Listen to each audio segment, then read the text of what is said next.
Have you ever wondered how something simple as math can make the world a better place? Today, let's explore how math is not just a number. Mathematics is an invisible thread connecting every aspect of our society. It's a tool that helps our society thrive.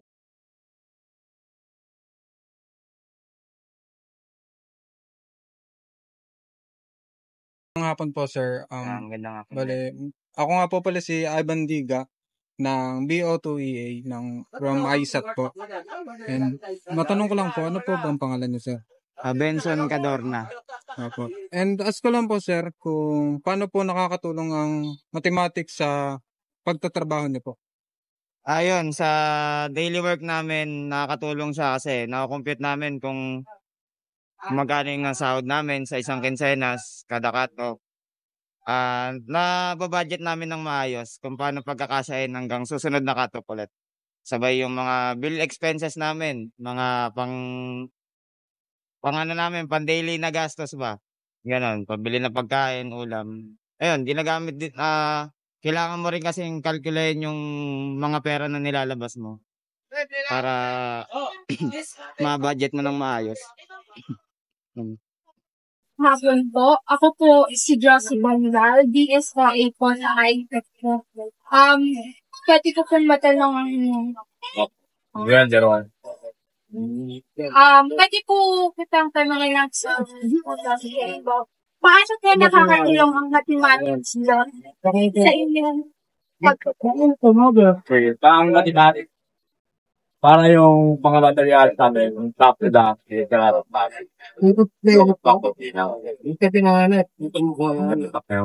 mga dami ng foundation ng mga simento, foundation ng mga material. Kailangan square meter, mga gantan, nasa square meter, alam natin kung ano, ilang material na nagalita. Engineering and architecture rely heavily on mathematical principles. Geometry, trigonometry, and calculus ensure structural integrity, efficient design, and safe construction. Hi po, sir. Ano pong pangalan nila sa Hello po, ako po si Kuya Pagay Vegas from Orsad. Natanong ko lang, sir, paano po nakakatulong ang mathematics sa trabaho niya as a teacher po? Siyempre, makakatulong naman yung mathematics. Na yung mga subject kami natutunan kami ng math, ginagamit din namin yung mathematics. Katulad na sa pag-compute ng mga yun, sasahuli namin. Yun, sa pagtansya ng oras, siyempre, yung limitan ng math yan. Kung malilate ka ba o hindi. Then, tingin ko sa ano pa. All kasi hindi ko pa marito yung math eh. Hindi ako na masyado nagpagay. So, yung pagbibilang natin ng pera, ganun, pagbabayad, tapos manunukli, kung hindi tayo marunong ng math, hindi natin malalaman.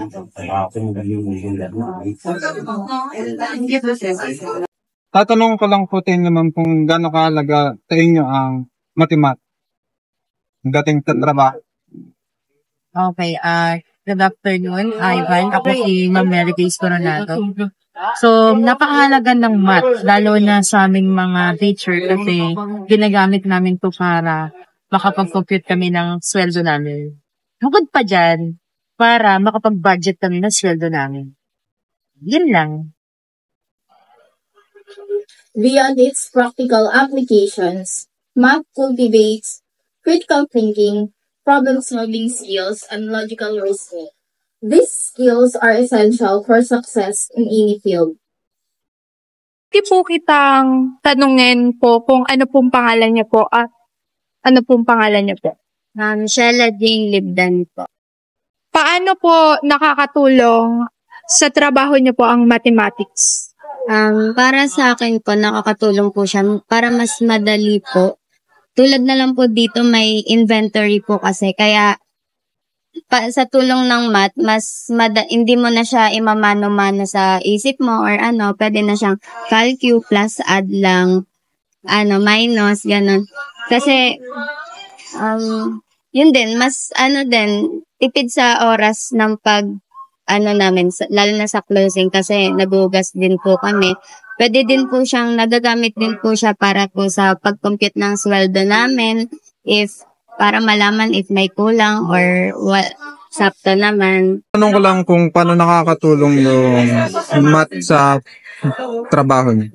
Ayun, I'm Mark Leorance Di Mapilis, service crew ng Julis. Malaking tulong yung math sa trabaho namin dahil syempre business namin is yung Julis, yung tinapay, yung mga presyo ng bread, syempre kukumputin natin yan bawat isa, tsaka sa pagsusukli. Gagamit tayo ng math, tsaka sa inventory namin, napakahalaga ng math syempre.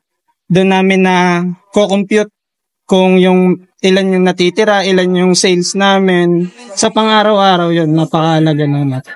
Yun lang. So, yun lang. Business use math for inventory management, market research, financial analysis, and logistics. Automation techniques ensure efficient resource allocation and maximum profits. Ano pong pangalan niya? Carlo po. Carla. Pwede ko pong matanong kung paano nakakatulong ang mathematics sa pag-aaral at sa pang-araw-araw na pamumuhay niyo? Sa pag-aaral, since psychology student ako, may ano ka sabi, psychological statistics, kabubol ako. Yun, matutunan yung ni-dyan mo, tapos sa pang-araw-araw na buhay. Siyempre, una sa biyahe, halimbawa, ang mula dito hanggang A is 11. Halimbawa, 20 Siyempre, 20 minus 11 equals 9. Tapos, halimbawa, sa pagbili ng mga pagkain or other basic necessity, na gagamit mo din yung math.